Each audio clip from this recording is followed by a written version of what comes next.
Our camp had been selected by the Taliban to have a complex attack on it and hopefully overrun the camp and destroy it. So I presented my sniper rifle to the enemy, pulled the trigger once, and then my rifle jammed.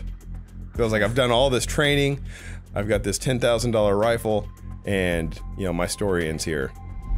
That was the end. I'm looking at these muzzles. I remember vividly the muzzle blast, and each time one went off, I was wondering why I couldn't feel the bullets hitting me. You described it as lucky, but on this podcast we say blessed, and I fully believe you have divine protection all over you on this day. But 320 some odd bullets that were fired at me, all of them inside of 10 to 12 meters. I didn't get hit once. Have you had any mothers, grandparents who've been praying over you? Welcome back to Heaven Meets Earth. Normally I like to make a little joke at the beginning here, but this was a very serious episode, and we were very honored to have Medal of Honor recipient Master Sergeant Earl Plumley join us today, and it'll affect you, right, Abby? It was just an amazing story, I think, that really highlights the power of prayer and divine protection.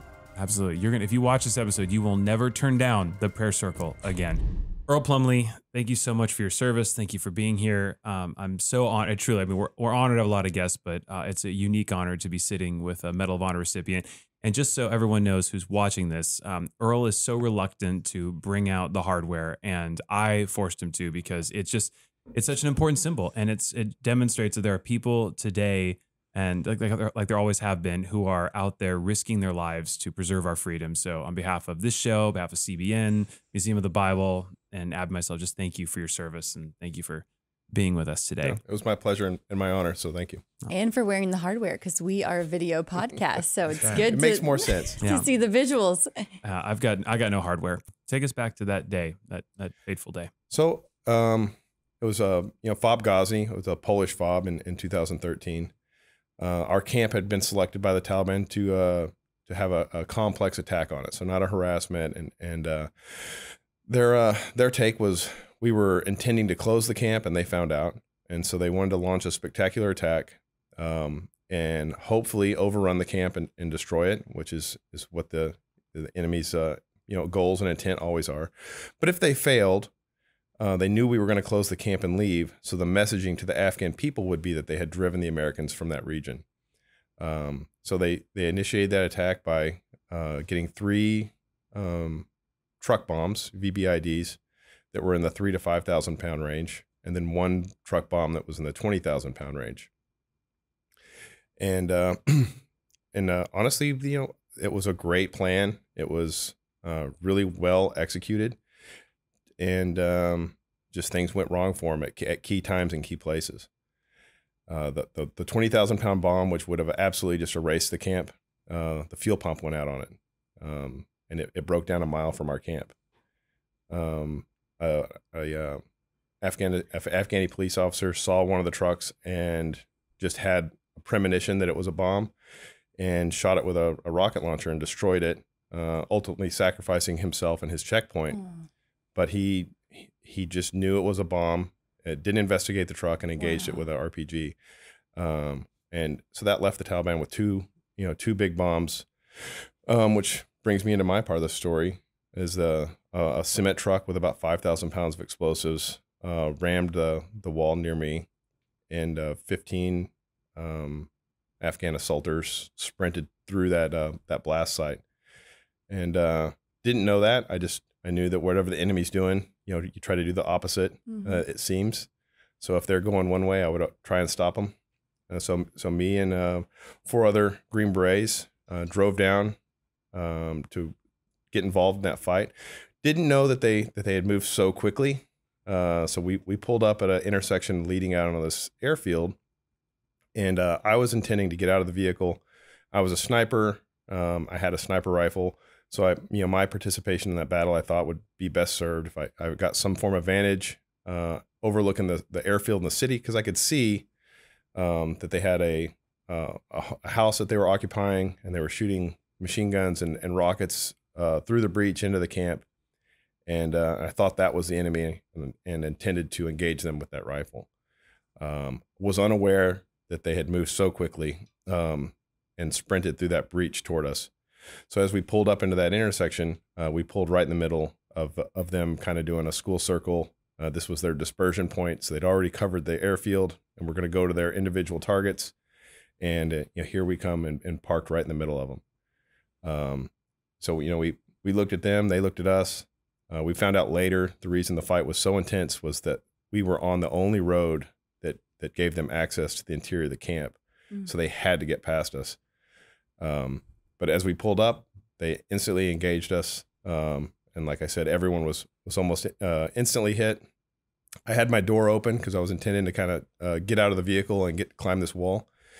So I presented my sniper rifle to the enemy, pulled the trigger once, and then my rifle jammed, which is same. I had the same understanding of the situation. I was super bummed because I was like, I've done all this training. I've got this $10,000 rifle, and my story ends here. So at that point, I was staring at about 7 fighters actively firing into the door of my truck.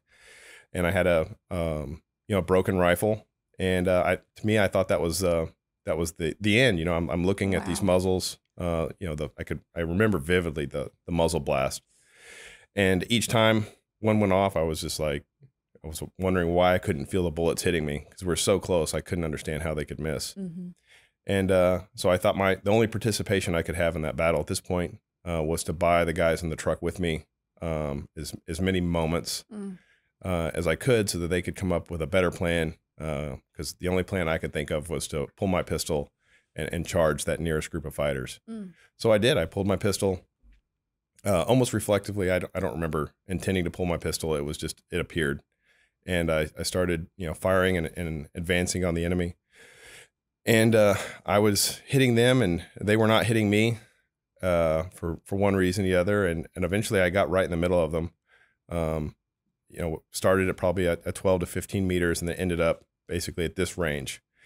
And to the point where they were having to shoot at each other to shoot at me.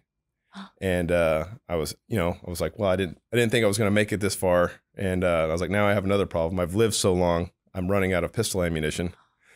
And so I had a knife and a hand grenade. And so I pulled out my hand grenade, threw it to the nearest fighter, which, luckily if you're wearing a suicide vest and somebody throws you a hand grenade, you try to get away from it. So everybody quit shooting at me. They ran for cover, except for one fighter. And it was the actual fighter I hit the grenade with. He didn't try to avoid it. He just laid right there on it, picked me up under his sights and fired his rifle at me until the grenade detonated.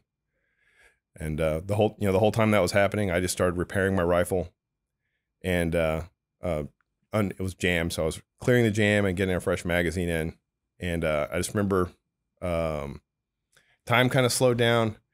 And as I was clearing the jammed brass and inserting a fresh magazine, I remember the rounds were coming through and going around me. And I was right by this empty water tank, and I could hear the tick of the rounds as they came through the plastic. And then a little tiny piece of white plastic would kind of come out. And it was just kind of snowing around me as I was kind of, in my mind, moving in slow motion, getting my rifle back up about the time the grenade detonated. And, I peek around, and obviously he's been destroyed with this hand grenade. And I'm trying to figure out where his friends went. And I start hearing this snap thump of rifle rounds landing to my rear. And as I turn around, I see an enemy fighter. He's 100 meters away. I know it's 100 meters because this is on base, and he's laying on the edge of the airfield. It's where we do sprints in the mornings. So I've literally, where I'm fighting, I've touched that wall and sprinted to the airfield and back. Wow. So my rifle is precisely zeroed at 100 meters. So I held center on him, pulled the trigger, and detonated his suicide vest, which, scared me. I was, you're just not, you don't expect people to explode when you shoot them. And so it actually took me off guard, and I was trying to figure out what happened to him, because I was like, my gun doesn't work like this. Yeah. And it's when, that's when I started figuring out that I had just, hit a fighter wearing a suicide vest and detonated it. And then I was like, well, now what? I couldn't go back around the corner to where my friends were, and I could hear them, Chief's hit, Matt's hit, I'm hit. And I was like, well, I have to at least stay here, because if I go back around the corner, these guys will be right back on top of us. And obviously they have suicide vests. So only, they don't even have to be effective. They just have to get close to us to detonate. Mm-hmm. So I opted to stay around this corner.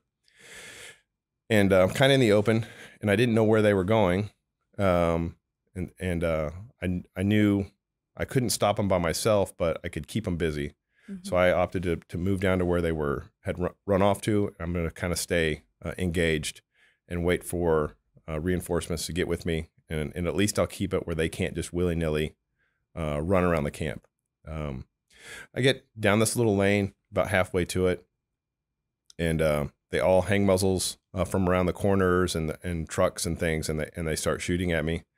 And I'm on the move, doing the best I can. Sniper rifles are good at some things, but shooting while walking at close targets is not what they're built for. So I didn't have the optimal system, but I'm doing my best, and I'm keeping them from being able to concentrate and aim at me. And I'm better at this than they are, and so I'm getting some hits.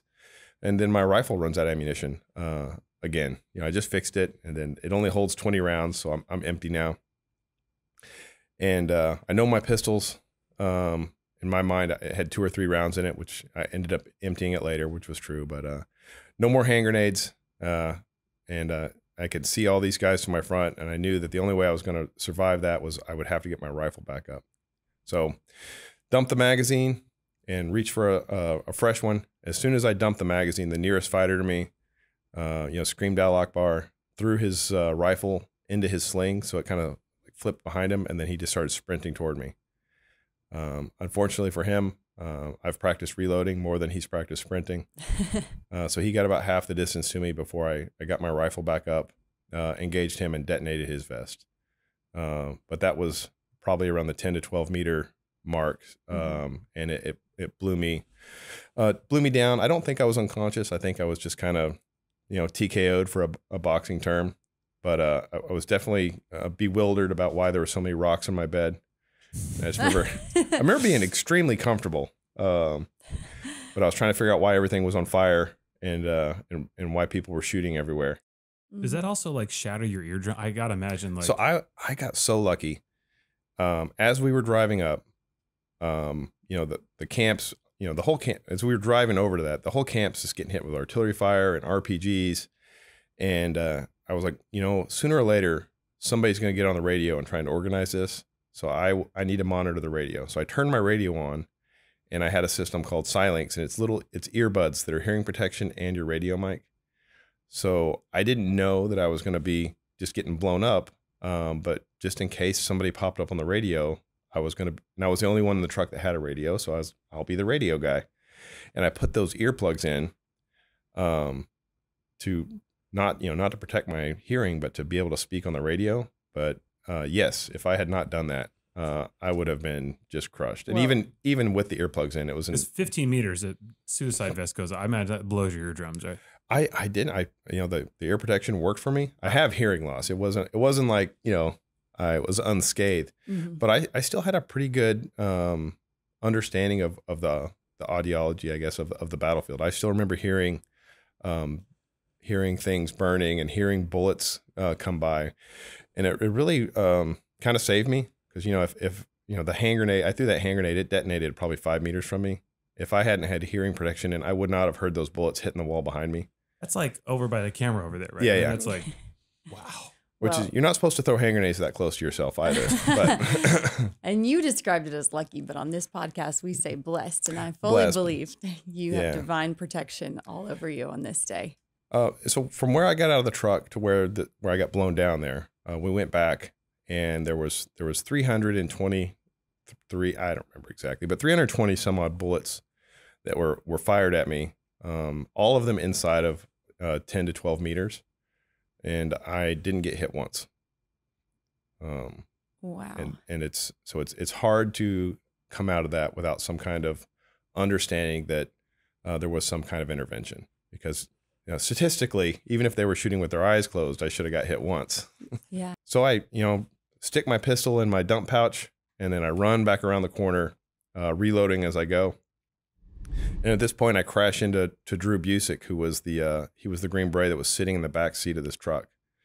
And I was kind of getting agitated because as you know, the story goes on, I came with 5 people. Where are they at? Yeah. So Drew was in the back seat. Every round that missed me hit Drew or the driver. Oh. So every time a round came through the truck, it would hit a piece of the truck seat or it'd hit a frame, and then Drew would get hit with a piece of it. Mm. So when I pulled my pistol and stepped out of the truck, Drew reached over and he was going to jump out of the truck and follow me. One of the rounds came through, hit the center A-pillar on the passenger side, and came down my door and went through his door frame, and literally without bending the lever on this Toyota TRD, it's a little red wire, flipped down the child safety lock so that Drew couldn't get out of the truck. And so I stepped out, advanced on the enemy, and Drew was sitting there shaking that door, getting hit. Not directly, but these little, flesh wounds or spall as the rounds are hitting the truck. And he had to climb out over the truck seats, climb out the other side, and then had to run around and link up with me, which is where we get to. And I was like, Drew, I know right where they're at. Let's go get them. And he's like, okay, let's go. So we go back around the corner. He pushes to the far side, and we're like actually patrolling now. We're not just, wildly throwing haymakers. And as we get to that last fighter, he's laying right on Drew's side of this little lane, and he's kind of smoldering, and his vest didn't detonate when I shot him, but it's burning. And so I yelled at Drew. I was like, stay away from them. They all have suicide vests. And I remember Drew kind of like, jerked back, and he's like, and he's trying to figure out how to navigate this lane because this guy's laying right in the middle of it, and the vest goes low order, so it doesn't detonate, but it starts burning. But high explosives burns with a particular vengeance, and it's like a giant blowtorch. And it's this 30 or 40 foot blowtorch. And Drew's afraid of fire apparently because he ran over to my side of the street, and we both end up behind this generator panel, which is where I was reloading. It's one of the reasons. Right as that first vest detonated, I had stepped into this generator panel, and it caught all of the frag from that first vest. And so now Drew and I are behind it, using it as cover, and engaging the remaining fighters that are behind this burning insurgent. And they all had these hand grenade belts. It had like 20 hand grenades on it, and I guess they were stitched with the rings in because they were just throwing these hand grenades so fast, and they were so close to us. The whole gunfight took place in a room about the size of the studio. And so we were throwing these grenades at us, and one insurgent would shoot at us with his rifle, and then his buddy would throw a hand grenade at us. But they were so amped up that he would throw the grenade so hard it was hitting the wall behind us, and it would bounce back in the middle of the road, which is still, it's still a hand grenade that's at that 5 to 7 meter distance, and we were just getting pummeled, which is actually funny because I had this supreme sense of calm that I couldn't be injured.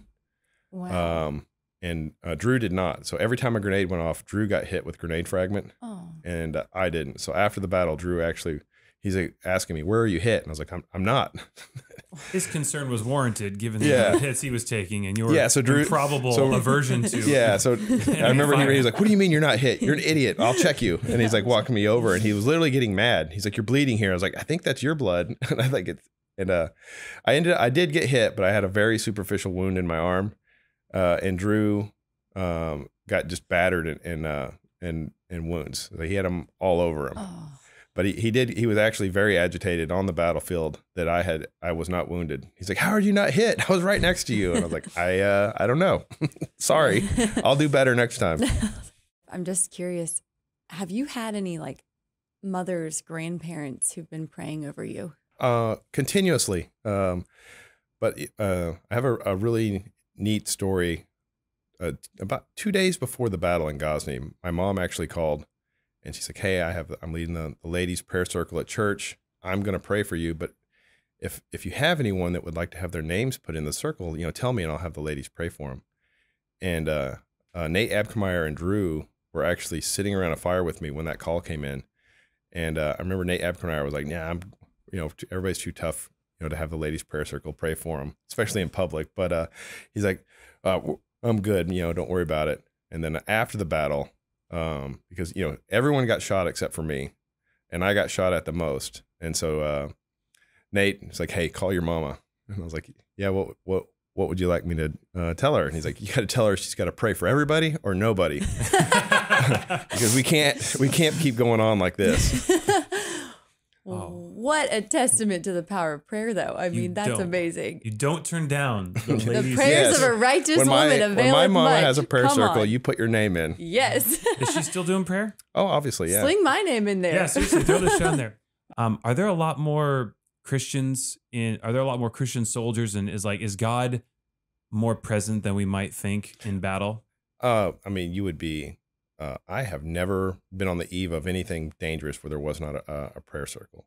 And in the rear, in the United, back here, the chaplain only gets approached for problems, marriage problems or money problems. On the battlefield, he is in constant demand. Everyone becomes very religious, and I think it's easy to be distracted from God when everything's comfortable. But when you're actually standing on the precipice, everyone gets much more concerned about it. And I've seen no difference in combat than in, say, a nursing home. People toward the end, when they actually see that it is going to happen and they confront their mortality, want to embrace that spirituality and that relationship with Christ. And I always feel sad for them that it takes something like that to start that process. When it's so much more meaningful and profound if you can arrive at that conclusion before you get there. Amen. I think it's a beautiful note to end on. I agree. That was lovely. Earl Plumley, thank you so much, sir. God bless you. My pleasure. Thank you so much.